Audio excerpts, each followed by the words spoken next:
Hello everybody, welcome to Let's Finance. आप लोगों ने जनरली सुना होगा कि हमारे पुराने जो लोग होते थे ना, वो बोलते थे कि हम तो 10 रुपये लेके जाते थे और ढेर सारा सामान लेके आ जाते थे। और आज हम हमारे बच्चे को बोलते हैं ले बेटा 10 रुपये ले और आइसक्रीम खा के आ जा। वो हमारा मुंह देखता है, बोले साहब 10 रुपये में आजकल आइसक्रीम नहीं आती। अब आप समझने की कोशिश कीजिए कि जिस समय पर 10 रुपये में पूरे राशन का सामान महीने का आ जाया करता था, आज एक आइसक्रीम भी मुश्किल से आ रही है। तो ये कॉन्सेप्ट है क्या, ये समस्या क्या है? समस्या है कि सॉल्यूशन है, इसके ऊपर चर्चा करेंगे। आज का जो हमारा टॉपिक है वो है टाइम वैल्यू ऑफ मनी, जो कि एग्जैक्टली इसी बात को फोकस करता है कि जो पैसे की कीमत आज है, क्या वो पैसा फ्यूचर में रहेगा। जनरली लोग बोलते हैं ना, यार तुझे मुझे 10,000 रुपये देना है, तू 1 साल बाद देने वाला है, तू तो मुझे थोड़ा अमाउंट कम कर दे लेकिन आज ही दे दे। क्यों? क्योंकि ग्रेजुअली जैसे जैसे समय बढ़ता है, टाइम जैसे जैसे बढ़ेगा, वैसे वैसे मनी की जो वैल्यू है वो कम होती चली जाएगी। कैसे कम होगी, आज के इस वीडियो में देखेंगे। कुछ सेशंस आज जो हम लोग कवर करने वाले हैं, वो सेशंस में सबसे पहला रहेगा हमारा definition of time value of money. Time value of money क्यों इंपॉर्टेंट है, फ्यूचर वैल्यू क्या होती है, प्रेजेंट वैल्यू क्या होती है, ये सब कुछ आज हम हमारे इस वीडियो में देखने वाले हैं। बहुत ध्यान से वीडियो देखिएगा, थोड़ा सा लंबा वीडियो हो सकता है लेकिन बड़ा काम का वीडियो है। सबसे पहले, जैसा कि मैं अभी थोड़ी देर पहले बात कर रहा था, टाइम वैल्यू ऑफ मनी होती क्या है, कि जो कॉन्सेप्ट है टाइम वैल्यू ऑफ मनी का, कि मनी की जो कीमत है, money is worth more than now than the same sum in the future. आज जो मनी की कीमत है, जो वैल्यू है पैसे की, जो आज रहेगी वो फ्यूचर में कम होती चली जाएगी। This concept is known as time value of money. अब आप बोलोगे साहब ये कॉन्सेप्ट का यूज कहाँ कहाँ कर सकते हैं? ऑफ कोर्स फाइनेंस की बात कर रहे हैं तो फाइनेंशियल डिसीजन मेकिंग में ही इसका यूज़ करेंगे। हम सभी यहाँ पर बैठे मैनेजर्स हैं, तो जितने भी मैनेजिंग वर्क रहते हैं, जो most important work decision making किन लोगों का? फाइनेंशियल मैनेजर्स का। तो जो भी फाइनेंशियल डिसीजन मेकिंग रहती है उसमें सबसे ज़्यादा यूज़ होगा टाइम वैल्यू ऑफ मनी का। फॉर एग्जाम्पल, इसमें कैपिटल बजटिंग हो सकता है, इन्वेस्टमेंट प्लानिंग हो सकता है, लोन अमोर्टाइजेशन हो सकता है, रिटायरमेंट का कोई प्लान बना रहा हो, लीज वर्सेस बाइंग डिसीजन, और भी काफ़ी सारे डिसीजन जो कि फाइनेंशियल मैनेजर्स यूजुअली लेते हैं, उसको हम लोग टाइम वैल्यू ऑफ मनी के फॉर्मेट में डिस्कस करेंगे। अब सबसे पहले हम लोग बात करते हैं future value of time in money. अब फ्यूचर वैल्यू ऑफ टाइम, इसका मतलब ये होता है कि जो करंट असेट है मेरे पास, जो भी मेरे पास अमाउंट है, लिक्विड फंड भी हो सकता है, उसकी वैल्यू एक स्पेसिफिक डेट के ऊपर, एक टेन्योर के ऊपर, फॉर एग्जांपल 2 साल है, 4 साल है, 5 साल है, और उसके साथ में मैंने मान लीजिए एक रेट ऑफ इंटरेस्ट भी रख लेता हूँ। एक इन्वेस्टमेंट का जो मेरा रेट ऑफ रिटर्न की मैं बात करना चाह रहा हूँ, मैं उसको भी बात कर लेता हूँ। एक पर्टिकुलर अमाउंट है, परसेंटेज है, उसकी फ्यूचर वैल्यू क्या रहेगी, उसको हम लोग बोलते हैं future value, future time value of money. अब आप बोलोगे साहब इसका फॉर्मूला भी होना चाहिए ना, तो 2 तरीके से हम लोग बात करेंगे। सबसे पहला एक लमसम अमाउंट और दूसरा एन्युटी के अंदर। तो जब मैं लमसम अमाउंट की बात करता हूं कि आज का मेरा एक एक्स अमाउंट फ्यूचर में कितना वैल्यू रखेगा, उसको मैं बोलता हूं लमसम अमाउंट में टाइम वैल्यू ऑफ मनी। उसके लिए मेरे पास एक फॉर्मूला है, FV मतलब फ्यूचर वैल्यू, PV मतलब प्रेजेंट वैल्यू, R मतलब रेट ऑफ रिटर्न, और N का मतलब होता है वो टाइम जितने समय की मैं बात कर रहा हूँ। फॉर एग्जांपल मैं 2 साल की बात कर रहा हूँ तो N मेरा 2 हो जाएगा। Rate of interest, for example मैं मान लीजिए मैं 5%, 10%, 20% की बात कर रहा हूँ, तो ये जो मेरा R है वो मेरा रेट ऑफ इंटरेस्ट हो जाएगा। ये उसके नॉमेनक्लेचर्स हैं, future value, present value, interest rate per period, period मतलब जो हमारा समय है, ये जो नंबर ऑफ पीरियड्स है, ये पीरियड का मतलब 1 साल, 2 साल, 5 साल, कुछ भी हो सकता है। एक एग्जाम्पल लेते हैं, मान लीजिए मैं 20,000 रुपये एनुअल इंटरेस्ट 10% के हिसाब से 3 साल के लिए इन्वेस्ट करता हूं। तो मान लीजिए इसको मैं इस फॉर्मूले में पुट करता हूं, तो मेरी फ्यूचर वैल्यू निकालना है। मेरा अमाउंट कितना है? 20,000 रुपये। इस 20,000 रुपये को 10% रेट ऑफ इंटरेस्ट के साथ में 3 साल के लिए मैं इन्वेस्ट करना चाह रहा हूं। तो मेरा फॉर्मूला बनेगा FV इज इक्वल टू 20,000, जो मेरा प्रेजेंट वैल्यू है 20,000 की, उसको मैं अपने फॉर्मूले में पुट करूंगा 1 + R। यहाँ पर क्योंकि 10% था तो 10% को मैंने जब 100 से डिवाइड करके निकाला तो 0.10, उसको 3 साल के लिए इन्वेस्ट कर रहा हूँ, तो मेरी जो पावर रहेगी वो 3 रहेगी। थोड़ा सा अरिथमेटिक करेंगे तो हमारे पास जो वैल्यू आएगी वो 26,620 रुपये आएगी। इसको कहने का मतलब क्या है, ये सबने मुझे क्या बताया, आज अगर मैं 20,000 रुपये इन्वेस्ट करता हूँ 10% रेट ऑफ इंटरेस्ट के साथ में 3 साल के लिए, तो आफ्टर 3 ईयर्स मेरा यही 20,000 रुपये 26,620 की वैल्यू रखेगा।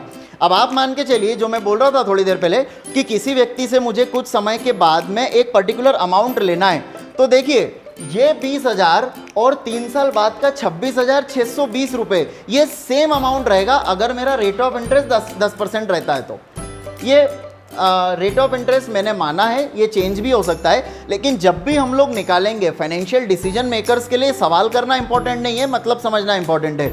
इंटरप्रिटेशन ये है कि 20,000 आज की तारीख में और 26,620 3 साल बाद 10% के रेट में सेम वैल्यू रखते हैं। This is called lump sum amount of future time value of money.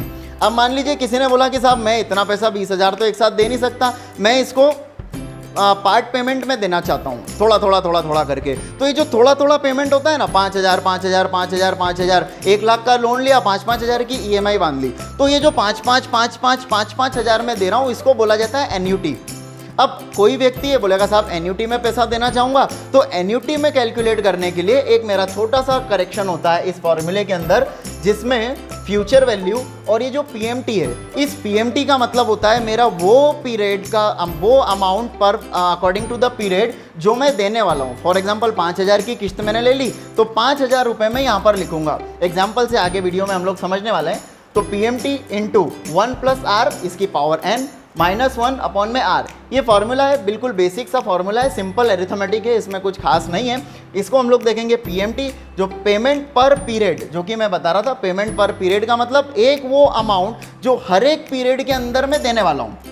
R again interest rate per period है मेरा, नंबर ऑफ पीरियड जो कि मेरा कितने साल के लिए मैं काम करने चाह रहा हूँ उसके लिए। अब आगे देखते हैं, सवाल से समझते हैं। एन्युटी की बात कर रहे हैं, लमसम पेमेंट की बात नहीं कर रहे हैं। जो इन्वेस्टमेंट है मेरा एन्युटी का इन्वेस्टमेंट है। मान लीजिए मैं 5,000 रुपये हर साल 4 साल के लिए 8% के इंटरेस्ट रेट से बात करना चाह रहा हूँ, ठीक है ना। 5,000 रुपये डिपॉजिट कर रहा हूँ 4 साल तक 8% से। अब इसको निकालेंगे, बेसिक फॉर्मूला, हमारी फ्यूचर वैल्यू मैं निकालना चाह रहा हूँ 5,000, जो कि मेरा ये वाला अमाउंट है, जो एन्युटी का अमाउंट है, जो हर पीरियड में मैं जमा करने वाला हूँ, उसको 1 प्लस ये जो मेरा रेट ऑफ इंटरेस्ट है, रेट ऑफ इंटरेस्ट को मैंने फॉर्मूले में लगाया, पावर में मैं 4 लिख रहा हूँ क्योंकि 4 साल की मैं बात करना चाह रहा हूँ, -1 मेरे फॉर्मूले से लेके आया हूँ, अपॉन में R है, सिंपल कैलकुलेशन करके 22,530। इसका मतलब जो फ्यूचर वैल्यू है एन्युटी के केस में मेरे 5,000 की 4 साल के बाद 22,530 रुपये अप्रॉक्सीमेटली मेरा ये अमाउंट यहाँ पर बनेगा। आई होप आपको समझ में आ रहा है। अब हम लोग बात करते हैं present value of for time value of money. अब प्रेजेंट वैल्यू को समझते कैसे हैं? देखिए, मान लीजिए मुझे एक पिता हैं, उसको अपनी बेटी की शादी करना है, एक मोटा मोटा बजट निकाल लिया, शादी का अमाउंट 10 लाख लगेगा। उस 10 लाख के अमाउंट के लिए आज कितना पैसा उनको रिक्वायर्ड रहेगा, चाहे वो एन्युटी में करें चाहे लमसम उसको जमा कर दें, वो होती है प्रेजेंट वैल्यू ऑफ मनी।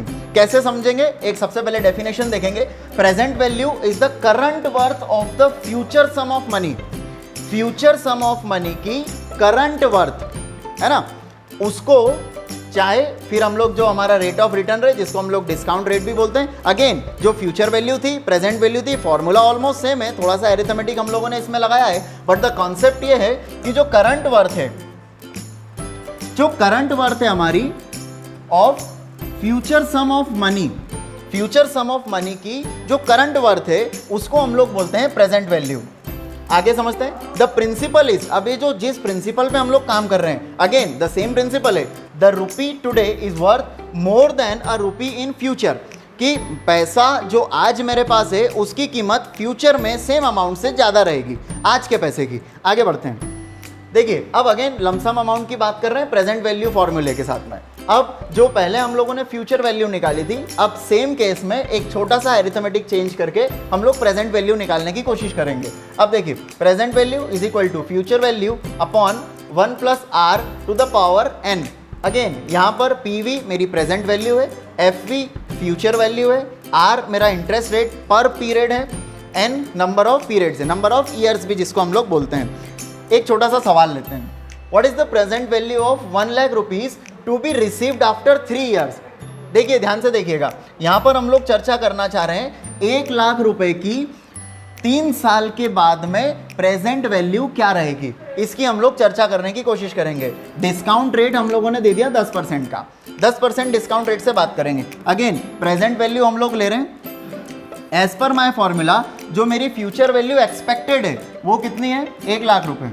तो 1 लाख को मैं यहाँ पर लिखूंगा अपॉन में 1 + 0.10, क्योंकि 10% का रेट है, उसको मैंने न्यूमेरिक कन्वर्ट करा तो 0.10, उसको 3 साल के लिए मैं बात करना चाह रहा हूँ।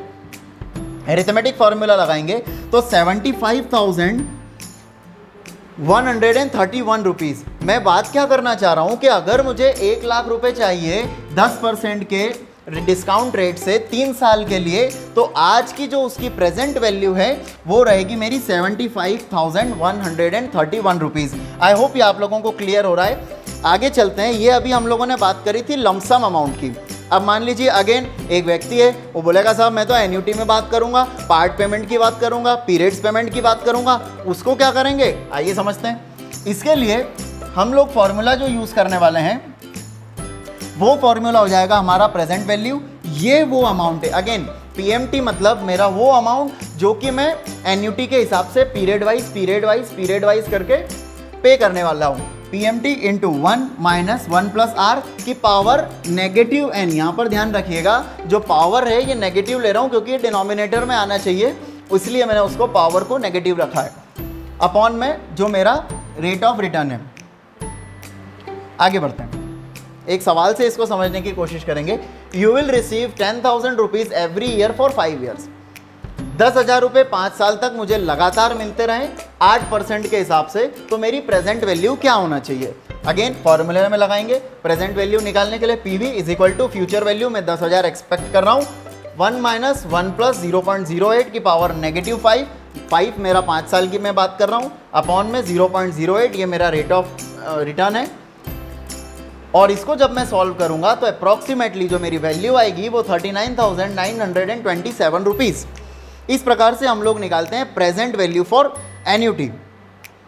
एक छोटा सा समरी के हिसाब से हम लोग रिवीजन करने की कोशिश करते हैं कि जब भी मैं ये प्रेजेंट वैल्यू ऑफ कैलकुलेशन के लिए हम लोग यूज़ करते हैं कि जब भी मैं सिंगल लमसम की बात करता हूँ, तो जब भी मुझे वन टाइम फ्यूचर अमाउंट की बात करना रहती है, जब मैं एक मुश्त पैसा देना चाह रहा हूँ, उस समय मैं यूज़ करता हूँ सिंगल लमसम का। मान लीजिए मैं equal payment at the end of each period, हर एक पीरियड के बाद में लास्ट में अगर मैं पेमेंट करना चाहता हूँ उसको मैं बोलता हूँ ऑर्डिनरी एन्युटी।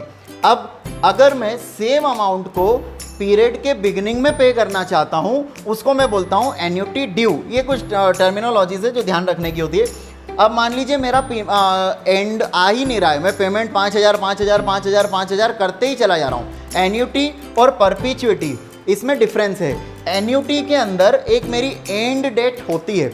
अब मान लीजिए एंड डेट अगर है ही नहीं, मैं इन्वेस्ट करते चले जा रहा हूँ, एन अगर मेरा इन्फिनाइट हो जाता है, उस केस को हम लोग बोलते हैं परपीचुइटी, मतलब infinite stream of payments. N मेरा हो ही नहीं रहा है, n = इनफाइनाइट। मेरे सारे फॉर्मूलेज के अंदर n को मैं इनफाइनाइट रखूंगा।